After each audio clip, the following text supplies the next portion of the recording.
Part 1, The Prologue, Ananda, the man who loved shortcuts. Hello everyone, and welcome back to the channel. Today, we're diving into one of the most famous sections of Buddhist scripture, one that reads less like a dry sermon and more like a high-stakes detective novel. It comes from the Shurangama Sutra.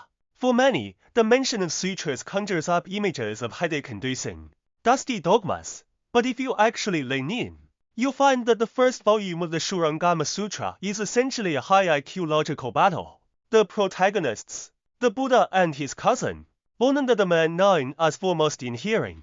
Ananda had a mind like a steel trap. He could recite the Buddha's teachings word for word. Yet, despite his incredible memory, he nearly fell into a major scandal, led astray by the charms and spells of Matangi's daughter. Today's segment picks up right after the Buddha debunked Ananda's previous theory that the mind exists wherever it joins with an object. Having regained his composure, Ananda asks, Buddha, where on earth is my mind?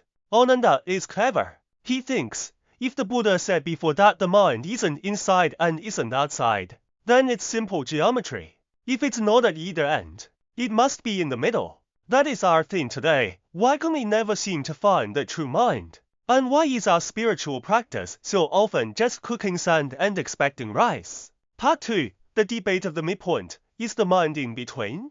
Let's look at the text. Ananda says to the Buddha, world-honored one, I remember you discussing reality with Manjushri Bodhisattva. You said the mind is neither inside nor outside. I've been thinking, I can see my own internal organs, so it's not inside. And my body and mind aren't separate entities. If the mind were outside, the body wouldn't feel what the mind knows. Since inside doesn't work and outside doesn't make sense, the mind must be in the middle. Ananda thinks his logic is airtight. How does the Buddha break it? He asks Ananda two piercing questions. Is this middle you speak of a specific location? Or is it on your body? If it's on the body, the Buddha argues that if it's on the surface, the skin, that's the edge, not the middle. If it's inside the center of the body, then we're back to the inside theory, which we already threw out. If it's a specific location, the Buddha uses a very modern, relativistic perspective. He says, if the middle is a fixed coordinate, is it truly fixed? If you plant a pole and call it the middle, a person to the east sees it as being in the west, and a person to the south sees it as being in the north. The Buddha's point is clear. The middle is a subjective human construct. If your mind is anchored to a flickering, unstable frame of reference, wouldn't your mind be a mess? Ananda tries a different angle. He pivots to a more sophisticated theory. Buddha, I don't mean a physical location. You once taught that sight arises when the eyes meet an object. The eye faculty can discriminate, but the object has no consciousness. Awareness, the mind, is born at the exact moment they meet.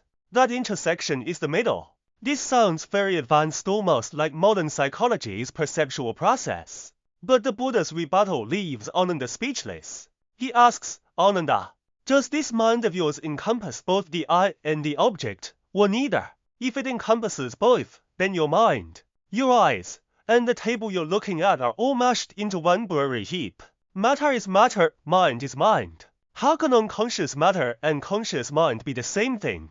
If they were truly one, there would be no distinction between the viewer and the viewed. If it encompasses neither, if your mind perceives neither the eye nor the object, then it's just an empty shell. It has no traits or form. So, what exactly is this middle you're talking about? Ananda realizes his prized midpoint theory has completely collapsed. Part 3, is non-attachment the mind? The trap of emptiness. Ananda isn't giving up yet. He flips through his mental lecture notes again. He says, Buddha, I remember you teaching Shariputra and Moggallana that the nature of the mind, the thing that knows and discriminates, is neither inside, nor outside, nor in the middle. It is unattached to everything. So, if I just practice non-attachment, is that my true mind? This is perhaps the biggest pitfall for spiritual seekers or philosophy fans today. I am not attached. I am Zen. I am chill about everything. The Buddha asks, Ananda, is this non-attachment of yours based on something or nothing? If it's based on nothing, if the world is truly empty like the hair on a tortoise or horns on a rabbit, then what exactly are you not attaching to? Without an object, the term unattached is meaningless. If it's based on something, If there is an object you are choosing not to attach to, that object has a form and a position. The moment you acknowledge it, you've created a relationship. You are engaged with it. So it's not true non-attachment. I love a quote from the master in our study materials. Being unattached is one thing.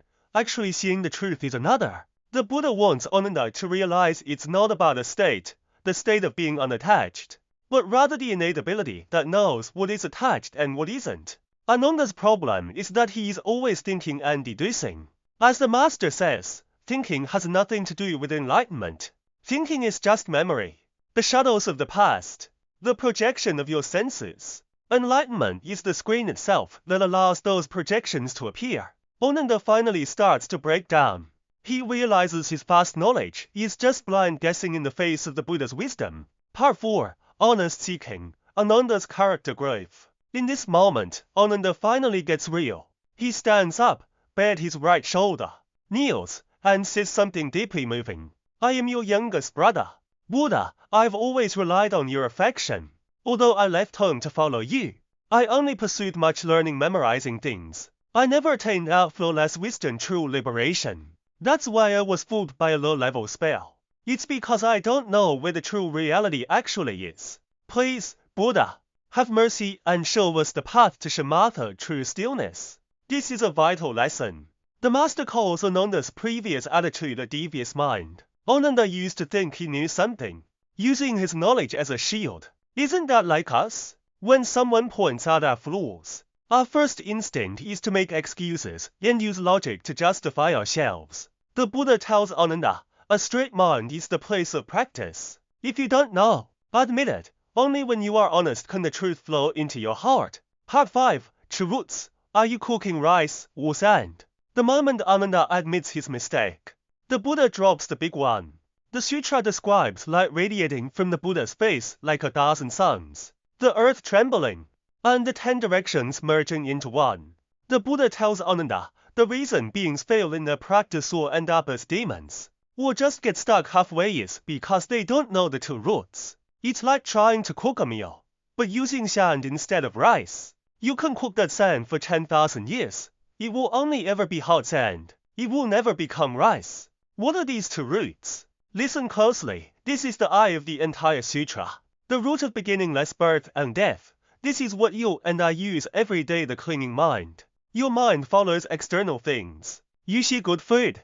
You want it, you hear a rude comment. You get angry. Your mind is like a monkey, constantly grabbing at things outside itself. You mistake these flickering thoughts and emotions for yourself. This is the source of suffering because external things and your thoughts about them are constantly appearing and disappearing. If you follow the dying and rising, you are stuck in the cycle of reincarnation. The root of beginningless bodhi and nirvana. This is the primal brightness of the conscious essence. The master uses a great metaphor, the screen versus the movie. We watch the movie every day, crying and laughing. When a character dies, we feel it's real.